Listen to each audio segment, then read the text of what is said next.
大家好，我係莊師傅紅髮香燭阿 Ken 啊，今日又同大家見面啦。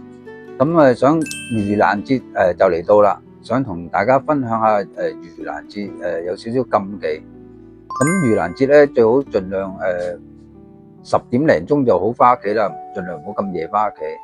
咁第二樣嘢咧，如果盂蘭節前後，咁咧翻屋企嗰陣時，因為有人燒街衣嘅。咁咧見到地下有啲衣紙咧，就盡量唔好踩落去啦。同埋地下有銀仔咧，盡量唔好執啦。仲有夜晚翻屋企嘅時候，如果背後有人嗌你咧，就盡量唔好擰轉頭。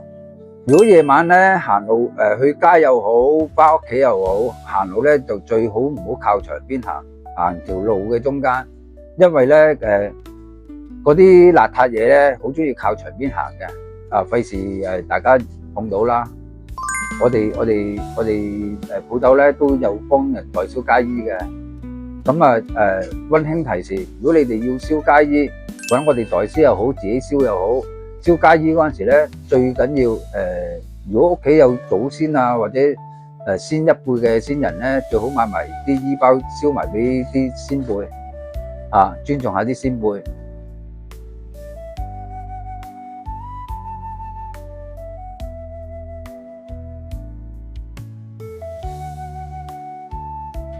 最後記得咧 follow 我哋莊師傅紅髮香燭啊！